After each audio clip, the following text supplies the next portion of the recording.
Obediência rígida ao tempo, é ou não é?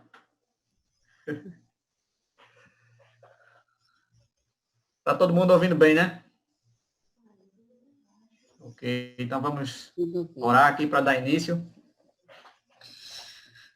Senhor Deus, queremos te louvar, queremos te agradecer por mais essa oportunidade que o Senhor nos concede de podermos estudar a tua palavra. Que o Senhor fale aos nossos corações, que o Senhor nos console, nos conforte, que o Senhor nos livre, Deus, de cair no pecado da idolatria, que possamos te adorar, Deus, o único Deus verdadeiro. É no nome de Jesus que te pedimos, Pai. Amém. Compartilhar aqui minha tela com vocês.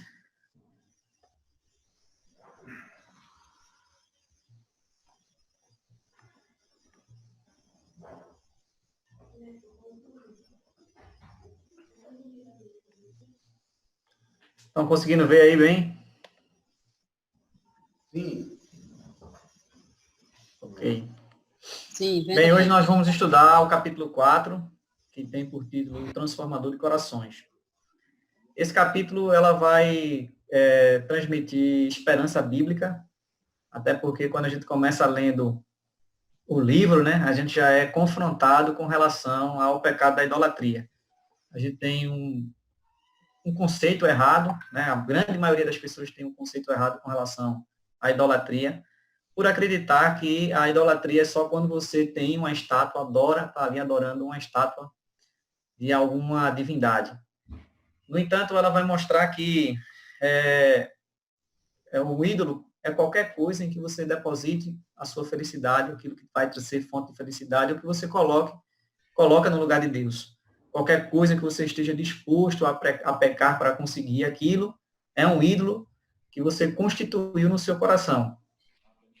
E isso, né, traz, de certa forma, um impacto, né, já que a gente tinha um entendimento errado com relação à idolatria, né, traz um impacto nas nossas vidas, porque a gente começa a perceber que muitas vezes, em muitos momentos, nós caímos nesse pecado da idolatria.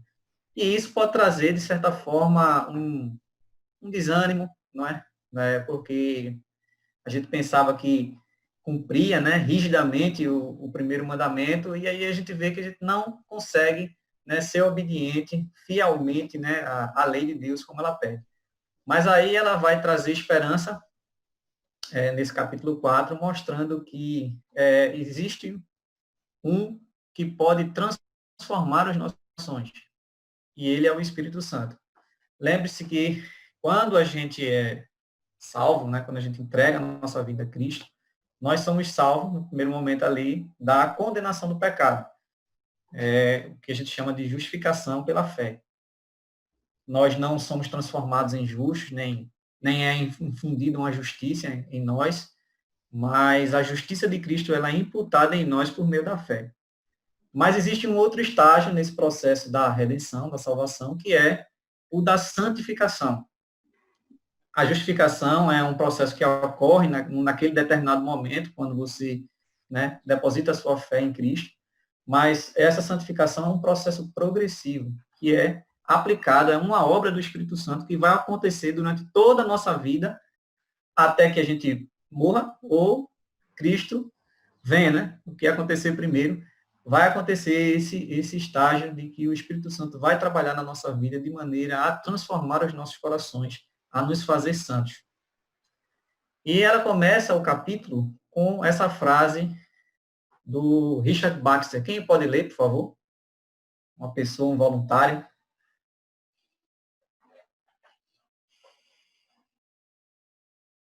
Um de cada vez aí para não tumultuar. Se Deus não me tivesse dado um coração capaz de amá-lo, eu preferiria jamais ter tido um coração. E aí, irmã Dora, quando a senhora lê essa frase aí, o que é que vem na sua mente?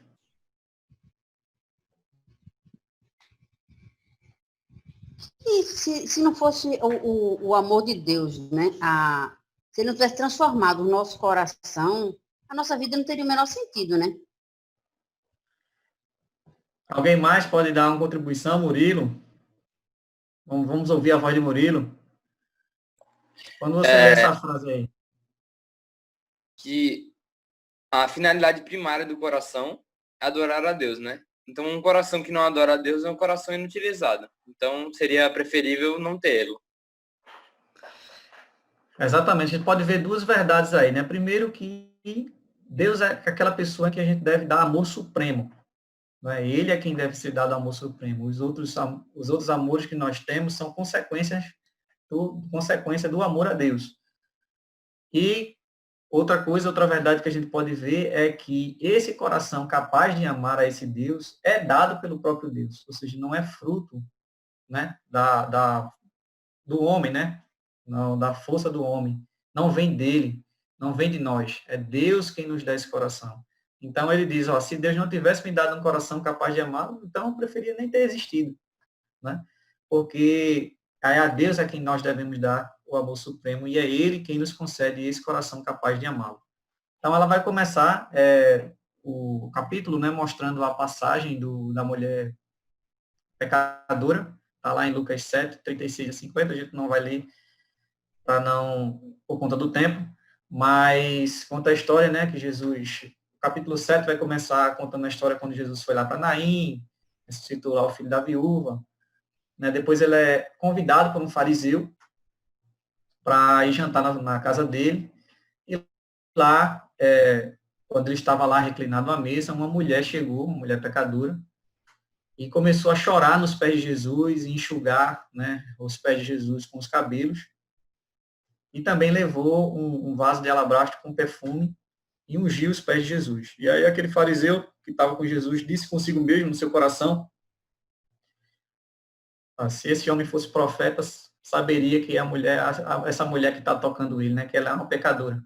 Aí Jesus vai contar uma parábola, né, um certo credor tinha dois devedores, um devia 500 denários, outro devia 50. Nenhum dos dois tinha como pagar, e ele perdoou a dívida dos dois. Quem você acha desses dois devedores que vai amar mais o credor? Aí o fariseu diz, aquele que foi perdoado a maior dívida, né? Aí Jesus vai fazer a comparação ali com aquela mulher, né? Apesar dela ser pecadora, mas ela deu muito mais honra a Jesus e ela estava ali chorando, reconhecendo o seu pecado. E a autora vai mostrar o contraste, né, em que existe entre a fala de Jesus com relação à viúva lá de Naim, porque quando Jesus a vê chorando pela perda do seu filho, ele diz que ela não chore, que ela não chorasse. E opera ali o milagre da ressurreição daquele rapaz, do filho da viúva. Mas com relação à pecadora, Jesus não disse que ela não chore, porque era diferente a situação, né? Ali a viúva estava chorando pela morte do seu filho, mas aqui a pecadora estava chorando por conta do reconhecimento do seu pecado, não é? E Jesus a agraciou, como a autora diz, com essa capacidade de chorar a injustiça, né? De lamentar os pecados e de amá-lo. Ele lhe deu um coração terno, de carne, um coração capaz de receber e abraçar a sua pessoa e a sua lei. Então, no momento que o coração daquela mulher foi transformada, ela não levou em consideração os seus tesouros, ela abriu mão dos seus tesouros, ela levou o que ela tinha de valioso, que era aquele perfume que ela colocou lá nos pés de Jesus. Ela também não se preocupou com a opinião das outras pessoas, a opinião do fariseu, porque aquele contexto era um contexto em que as mulheres eram desprezadas e tinha-se um agravante ainda mais nela, né? Porque além de ela ser mulher, que era desprezada naquela época, ela ainda era uma mulher pecadora, uma mulher que vivia na imoralidade, né?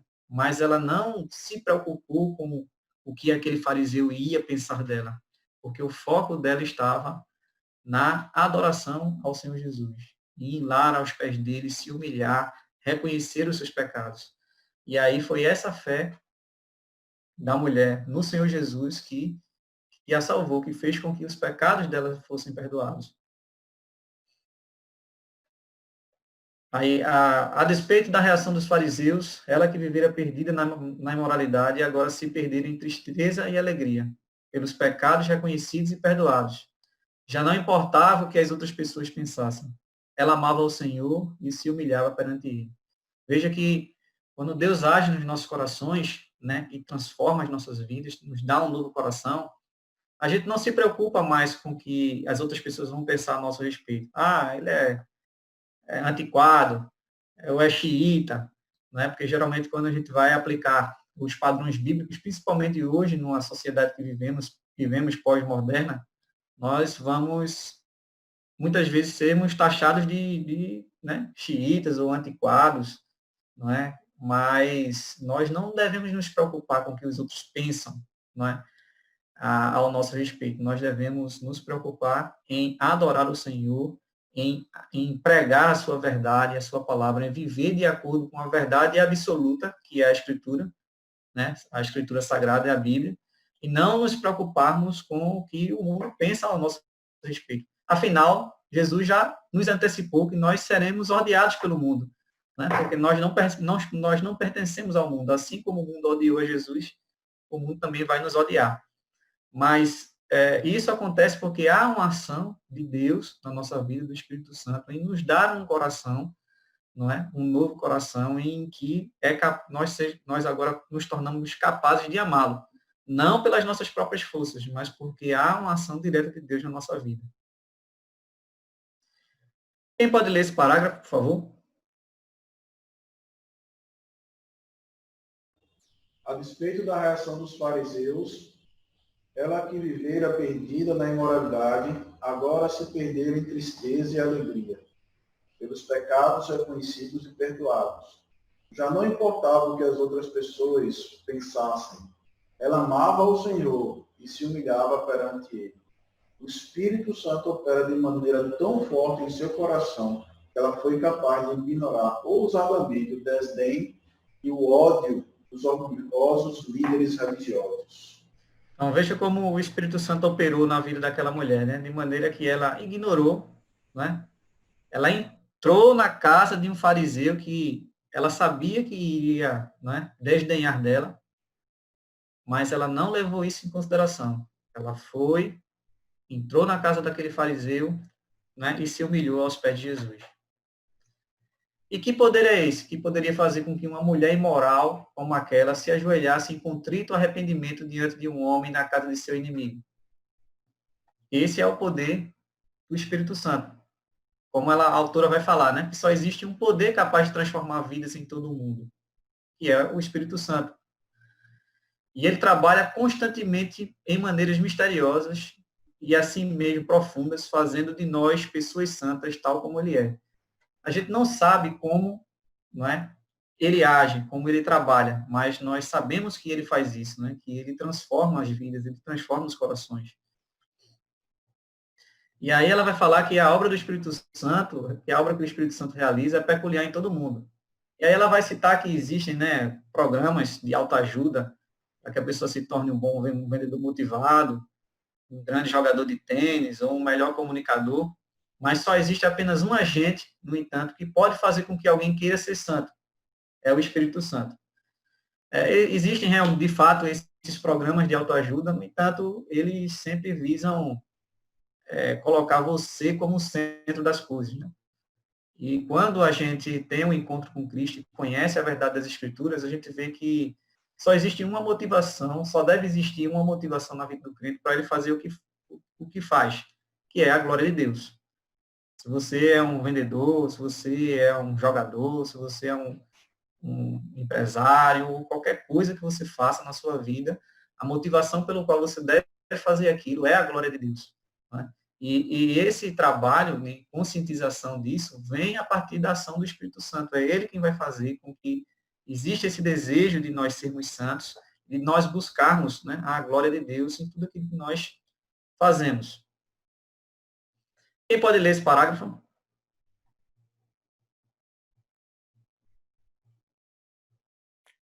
É possível que, ao sermos confrontados nas áreas de idolatria, nossos corações, nós nos sintamos desanimados, massacrados ou condenados. No entanto, devemos nos lembrar que por nossas próprias forças seremos incapazes de nos tornarmos adoradores santos. Devemos nos lembrar do fato que Deus está compromissado com a nossa transformação e Ele pode transformar qualquer pessoa.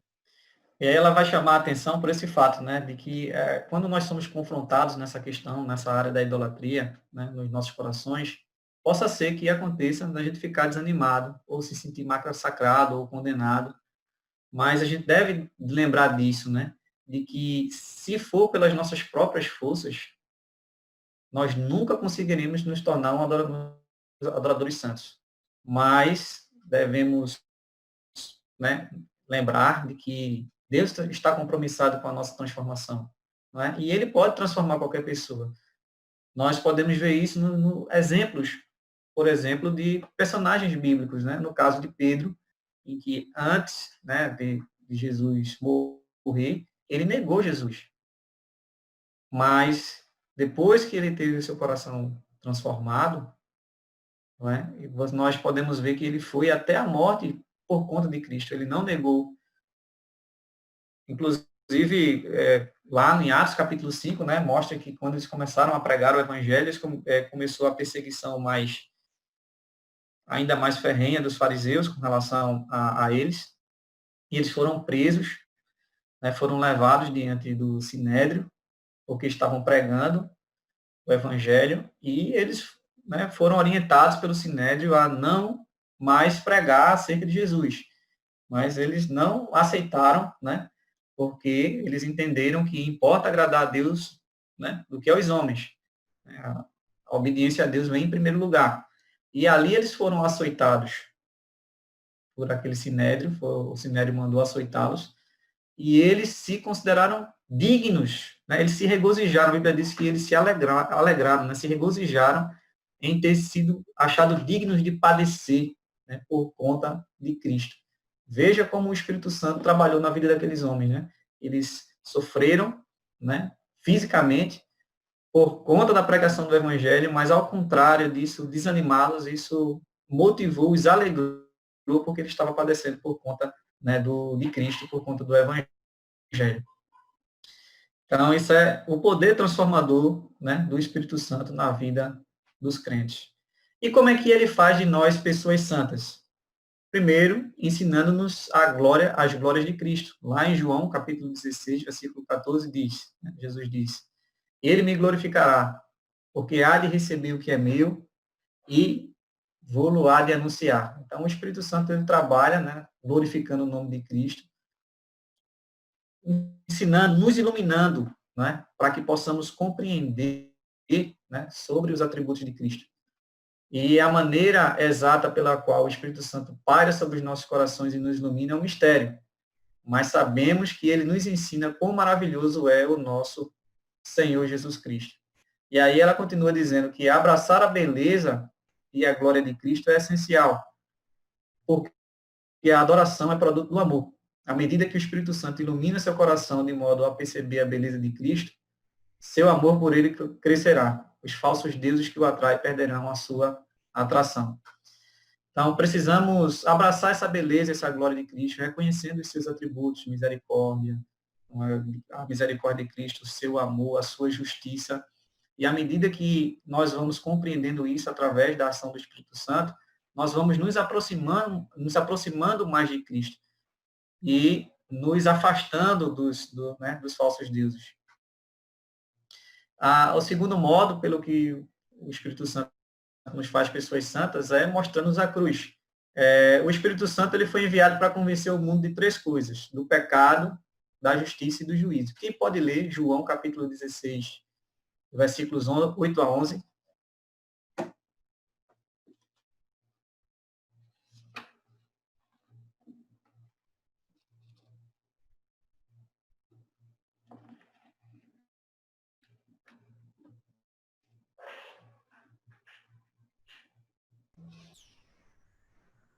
Quando ele vier, convencerá o mundo do pecado, da justiça e do juízo. Do pecado, porque os homens não creem em mim. Da justiça, porque vou para o Pai, e vocês não me verão mais. E do juízo, porque o príncipe deste mundo já está condenado. Então veja que Jesus está dizendo que quando o Espírito Santo vier, ele vai convencer o mundo do pecado, da justiça e do juízo. Com relação ao pecado, porque não crê em mim. Então, o Espírito Santo vai convencer, nos convencer poderosamente, né, vai convencer o mundo poderosamente quanto ao pecado da incredulidade. Né, o que Jesus está mostrando aqui é que a incredulidade daquelas pessoas que conviveram com ele naquela época levaram eles a condenarem Jesus, condenarem o justo. Porque eles não creram na obra de Jesus. Jesus veio para o que era seu, mas os seus rejeitaram, não é? E o Espírito Santo vai justamente mostrar que essa incredulidade, essa rejeição a Cristo é pecado. E o Espírito Santo ele vai trabalhar nos nossos corações para nos livrar da incredulidade, porque em muitos momentos nós, muitas vezes agindo de forma cética, né, começamos a questionar muitas vezes ou a ter incredulidade com relação à obra de Cristo. E isso nos afasta dele. Não é? Mas o Espírito Santo vai atuar nos nossos corações para que nós possamos vencer esse pecado da incredulidade, possamos crer realmente na obra de Cristo, na sua justiça, e nos aproximar dele e vencer esse pecado da idolatria. Quem pode ler esse parágrafo, por favor?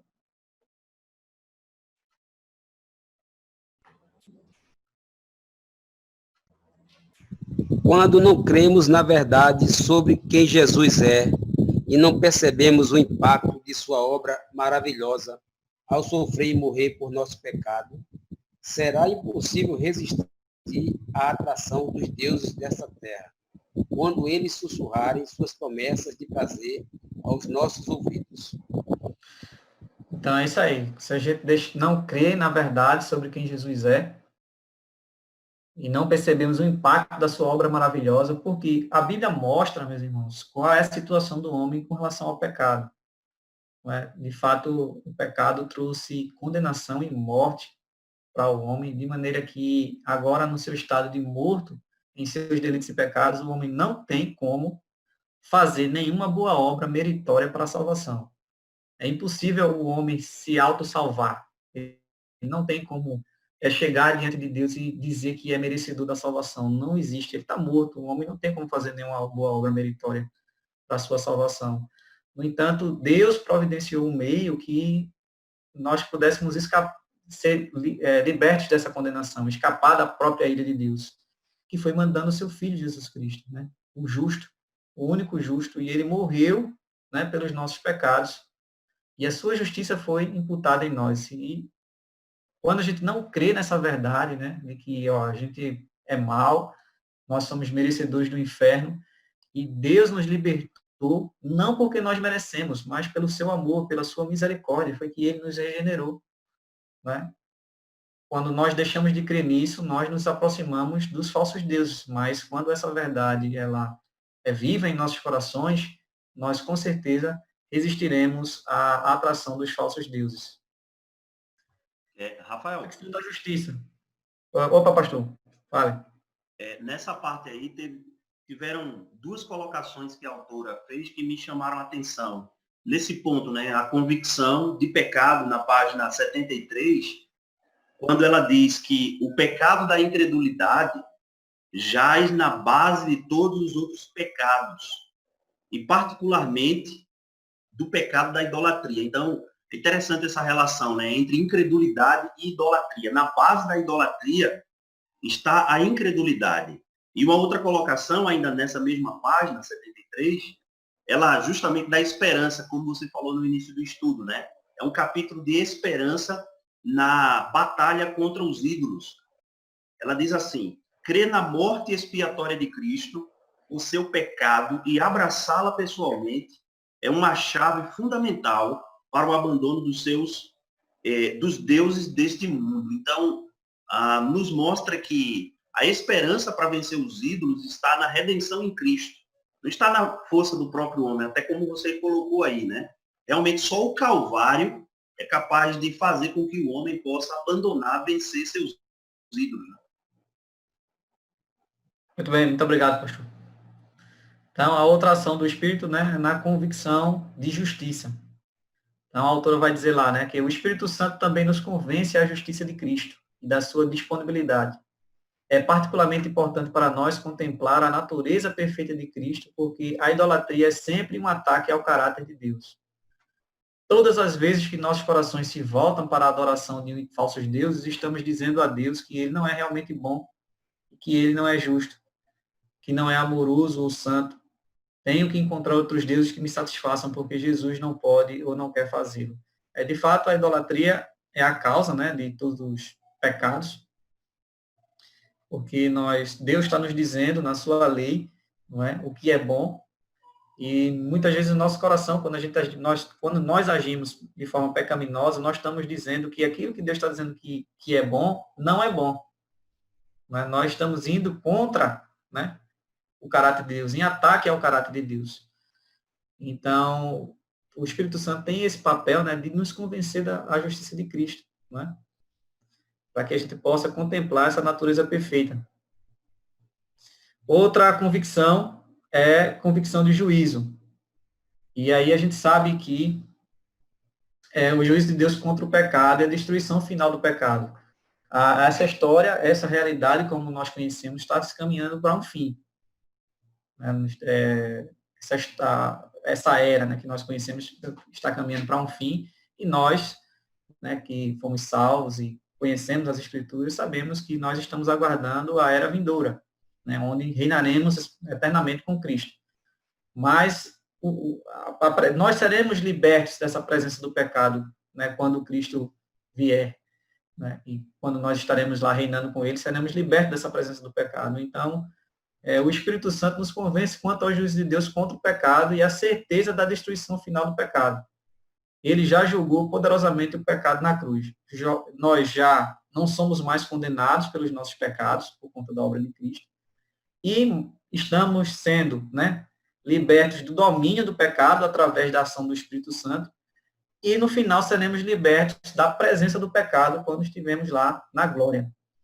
E também uma certeza que nos traz esperança, né, além dessa, da destruição final do pecado, que seremos libertos do pecado, é que o nosso inimigo já está condenado e sentenciado. Só aguardando a execução agora da sentença, né? Nós sabemos que o diabo será lançado no lago de fogo, onde será atormentado pelos séculos dos séculos.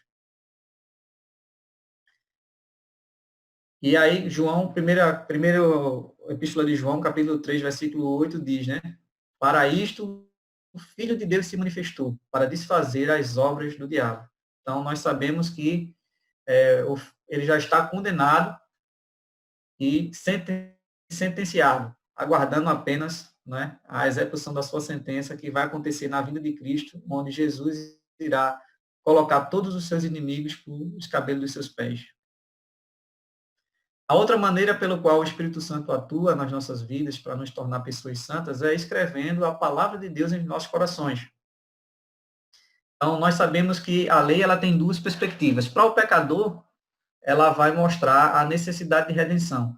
Quando o pecador olha para a lei, ele vê a incapacidade dele de cumpri-la de forma integral. E aquele que não cumpre a lei, a Bíblia diz que está debaixo de maldição. Mas para aqueles que foram salvos, que foram justificados, né, que foram regenerados, justificados, a lei tem outra perspectiva. Ela vai mostrar como nós devemos agradar ao nosso Deus. E o Espírito Santo, ele age nas nossas vidas, né, colocando a lei de Deus nos nossos corações, abrindo os nossos olhos, né, o nosso entendimento. E o interessante é que a Bíblia nos diz que os mandamentos de Deus não são penosos, né? Ao contrário das pessoas que vivem escravizadas no pecado, né, vão achar que você fazer aquilo que Deus pede é um fardo. Mas para aquelas pessoas que foram salvas, que foram transformadas, a lei de Deus não é penosa, né, para essas pessoas. Então, o Espírito Santo é quem age nos nossos corações fazendo isso, né, fazendo com que nós nos submetamos à vontade de Deus, à sua lei. O pastor Rafael, bem rapidinho. Ele não só escreve como nos ajuda a interpretar, né? Que a palavra exatamente. A palavra ela só é interpretada espiritualmente, né? Exatamente. Sem a ação do Espírito Santo, a gente não vai conseguir interpretar corretamente a palavra de Deus. Existe uma ação iluminadora do Espírito Santo que faz com que nós possamos compreender as verdades que estão nas Escrituras Sagradas. Porque, veja, não é só o conhecimento bíblico, existe muita gente que conhece. O diabo, por exemplo, ele sabe, conhece mais a Escritura do que a gente, do que nós. No entanto, ele não é transformado por essa palavra. Ele não é transformado pela palavra de Deus.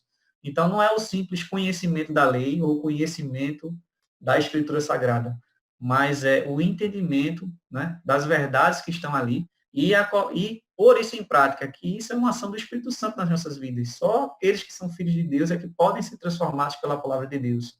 Não pelo conhecimento que eles têm dela, mas porque o Espírito Santo está lá aplicando as verdades aos corações e transformando esses corações. Quem pode ler esse parágrafo, por favor? Escrevendo sua palavra em nossos corações. Esta unção do Espírito Santo nos guia toda a verdade. Ele nos ensina de modo a podermos conhecer a Deus tal como Ele é, ao invés de imaginarmos como Ele seja. Ele não quer que conheçamos fatos a seu respeito, quer que o conheçamos e entendamos. Veja que interessante, o nosso Deus ele não é um Deus distante. Ele não é como o deísmo fala, né? Que Deus criou a natureza e deixou que ela fosse governada pelas próprias leis. Não. A Bíblia nos mostra que o nosso Deus é um Deus que se relaciona com a sua criação. Não é? E o Espírito Santo quer que nós conheçamos Deus tal como Ele é. Não de forma exaustiva, porque isso jamais vai acontecer, porque Deus é infinito.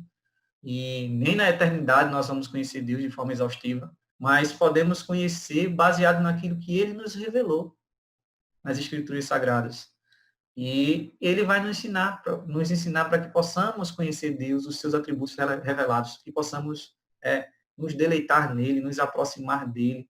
Nós podemos conversar com Ele, né? Falar com Deus, né? E isso deve nos motivar, né? Outro é inclinando os nossos corações a adorá-lo. Sem a obra do Espírito Santo de Deus, adoraríamos tudo. Aliás, adoraríamos qualquer coisa, menos Deus. Quando a gente lê lá o capítulo 1 de Romanos, a partir do versículo 18, Paulo vai mostrar qual é a condição da humanidade por conta do pecado. E ele vai falar justamente sobre isso, né? Apesar de Deus ter se revelado através da revelação geral, as pessoas não, por conta do pecado que cegou o entendimento deles, eles não conseguem, né, ver Deus, e eles começam a adorar a criatura ao invés do Criador. A gente só pode ver, né, a assinatura de Deus na criação através dos óculos da fé. Né? Quem não tem os óculos da fé não consegue identificar, né, a mão de Deus, a sua assinatura lá na criação. Então, se não fosse a obra do Espírito Santo inclinando os nossos corações, a gente ia adorar qualquer coisa, menos a Deus. Menos Deus. Porque isso é consequência, né, do pecado. Mas, para aqueles que foram regenerados, que foram salvos, o Espírito Santo atua nos corações, fazendo com que nós possamos, né, nos inclinar na adoração a Deus, em buscá-lo. Deus está pronto e é capaz de dar a seus filhos corações que o amam. Isso é verdade. Deus dá a seus filhos corações que o amam. O outro é convencendo de que somos filhos de Deus. Quem pode ler? Outra das tarefas do Espírito Santo é convencer-nos de que somos membros da família de Deus, isto é, de que somos seus filhos. Porque não recebeste o espírito de escravidão, para outra vez estardes em temor, mas recebeste o espírito de adoção de filhos, pelo qual clamamos, Abba Pai. O mesmo Espírito testifica com o nosso espírito que somos filhos de Deus. Olha que interessante o que Deus faz nas nossas vidas. Nós éramos, por natureza, inimigos de Deus, mas por meio da fé em Cristo, nós nos tornamos filhos de Deus, filhos adotivos. Né? E essa percepção de que nós somos filhos de Deus, né, deveria nos encorajar a focalizar em Deus todo o nosso amor e toda a sua devoção. Porque Ele, além de ser o nosso Deus, é o nosso Pai, isso que a Bíblia nos mostra. Né? mostra que Deus tem um relacionamento de cuidado com os seus filhos. Né? E esse relacionamento que nós temos de pai e filho com Deus deveria nos motivar, deveria nos encorajar a que focalizemos em Deus todo o nosso amor e toda a nossa devoção. Então, o Espírito Santo nos convence, ó, você é filho de Deus, precisa se aproximar de Deus, precisa imitá-lo. É isso que a Bíblia nos chama, né? Sede imitadores de Deus como filhos amados. Como filhos, devemos imitar o nosso Pai Celestial. Outra coisa também, outra obra do Espírito Santo é que ele nos ensina a orar. Lá em Romanos 8, 26, 27 diz, e da mesma maneira também o Espírito ajuda as nossas fraquezas, porque não sabemos o que havemos de pedir como convém. Mas o mesmo Espírito intercede por nós com gemidos inexprimíveis.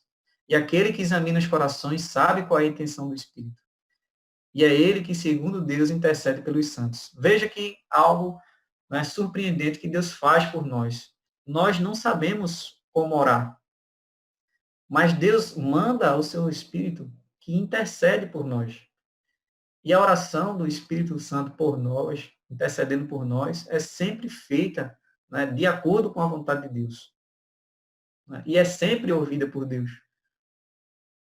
Na nossa luta contra o pecado, muitas vezes a gente vai, né, contra o pecado da idolatria, nós vamos pedir a Deus sabedoria, né, para que possamos vencer, pedir ajuda ao nosso Deus, mas a Bíblia nos mostra que a gente não sabe orar. No entanto, temos um intercessor, temos o Espírito Santo que intercede por nós.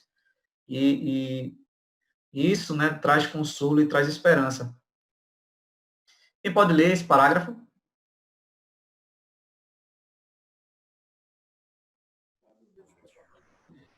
Que pensamento precioso. O Espírito ajuda nossas orações. Ele nos ajuda em nossa fraqueza. Ao invés de afastar-se de nós, ou recusar-se a ouvir nossos débeis clamores. Deus envia seu Espírito para nos ajudar. Ele intercede por nós, junto ao Pai, enquanto oramos. Veja que Deus maravilhoso, né? Ele lembra da nossa estrutura, né? Lembra de que nós somos pó. E ao contrário de se afastar de nós, ele tem esse amor, essa misericórdia, esse cuidado, não é? E, como a autora falou, né? Ao invés de afastar-se de nós, né? Ou recusar ouvir a nossa oração, que a gente não sabe orar, Deus envia o seu Espírito para nos ajudar. E aí ela vai citar, né, o texto lá de 1 Coríntios, primeira carta de Paulo aos Coríntios, capítulo 10, versículos 13 e 14, que diz assim, não veio sobre vós tentação senão humana, mas fiel é Deus, que não vos deixará tentar acima do que podeis. Antes, com a tentação, dará também o escape, para que a possais suportar. Portanto, meus amados, fugir da idolatria. Veja que Paulo está mostrando aqui que o pecado da idolatria, né, a tentação, o pecado da idolatria é algo que é comum na vida dos crentes. No entanto, a gente não deve achar que a tentação é maior do que a gente possa suportar. Esse texto nos traz esperança de que não vem sobre nós tentação sobre-humana. Né? Paulo está dizendo, não veio sobre vós tentação senão humana. Ou seja, as tentações não são algo, né, que a gente não possa suportar. Mas a fidelidade de Deus faz com que nós, né, não sejamos, né, tentados acima do que nós podemos. Mas, mesmo apesar de Deus não deixar que a gente seja tentado acima do que nós podemos, ele ainda dá o escape para que possais suportar. Então, devemos lutar contra o nosso pecado, pedir sabedoria a Deus, não é, na luta contra o nosso pecado. E devemos entender que a tentação a aprovação que nós estamos passando, ela não é maior do que as nossas próprias forças. Mas existe um Deus que é fiel, não é? Que não vai deixar que nós sejamos provados além das nossas forças. Mas, ainda, além de nos deixar que nós não sejamos tentados além das nossas próprias forças, ainda nos dará o escape. Veja que Deus maravilhoso. E por último, ela fala da certeza da nossa glorificação definitiva. E cita o texto lá de Romanos, capítulo 8, versículos 29 e 30. Quem pode ler?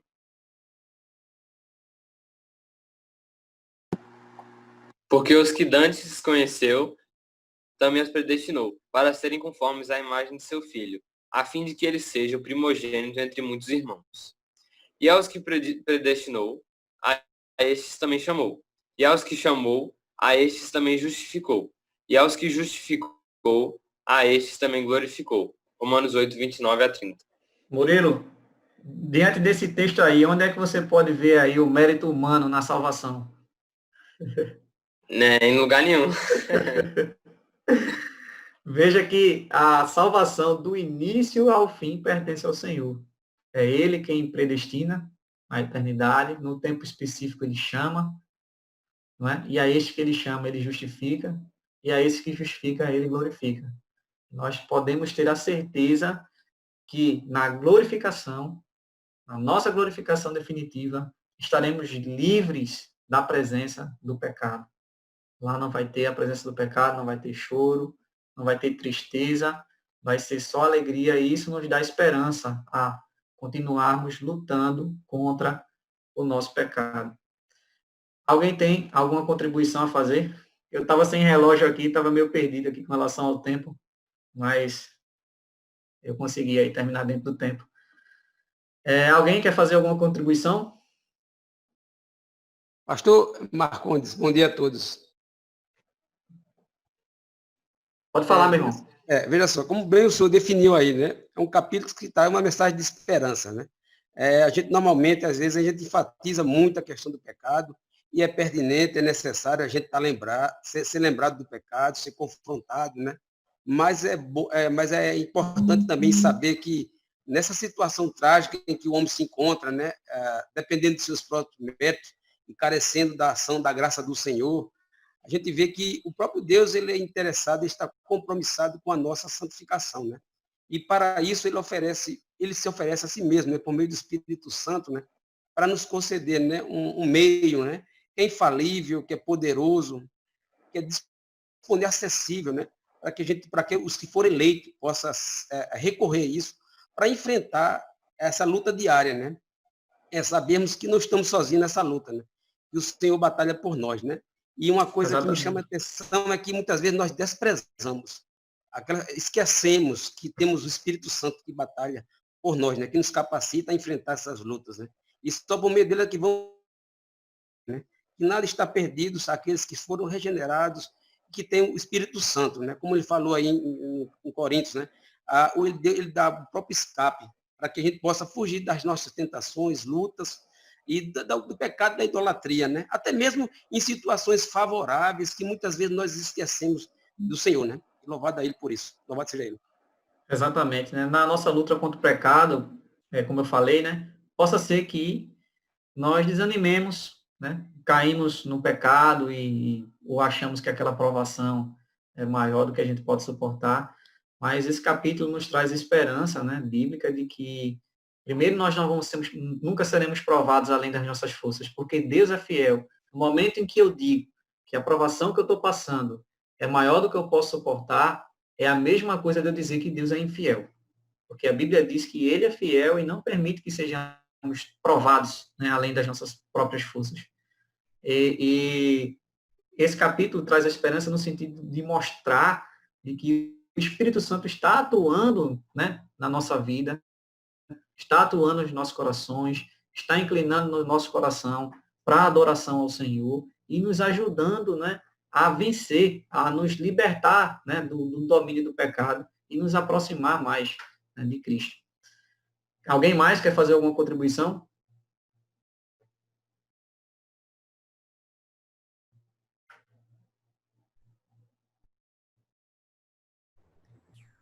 Ninguém mais? Então vamos orar, agradecendo a Deus, né, pelo seu amor, pela sua misericórdia, pela ação do nosso Espírito, pela ação do Espírito Santo nas nossas vidas. Então, vamos orar. Pai, queremos te louvar pelo teu amor, pelas tuas muitas misericórdias. Foram as tuas misericórdias, Deus, que nos regeneraram para uma viva esperança. Muito obrigado, Deus, por tão grande salvação que encontramos em Cristo Jesus. Que essa obra possa ficar viva nos nossos corações, de maneira que possamos nos aproximar cada vez mais de Cristo, que possamos, Deus, ser libertos do pecado, que o Senhor nos faça mais santos, que o Senhor, na nossa caminhada cristã, nos faça reconhecer os nossos pecados, abandoná-los, que o Senhor nos faça mais parecidos com Cristo todos os dias. Nos ajuda, Deus, nessa caminhada. Muito obrigado pela ação do Teu Santo Espírito no nosso processo de santificação. Muito obrigado porque é Ele quem inclina nossos corações para o Senhor, é Ele quem intercede por nós, é Ele quem convence o mundo do pecado, da justiça e do juízo. Muito obrigado, Senhor, porque do início ao fim a salvação pertence ao Senhor e o Senhor nos deu tudo o que nós precisamos para viver uma vida de santidade e piedade. Muito obrigado, Deus. Queremos te pedir também pela exposição bíblica que será feita daqui a pouco. Abençoe o teu servo, pastor Anselmo, que ele possa, Deus, comunicar verdades espirituais contidas na tua palavra e que sejamos transformados, Senhor, pela tua palavra, para mais santos, né? Possamos abandonar os nossos pecados. É no nome de Jesus que te pedimos, Pai. Amém.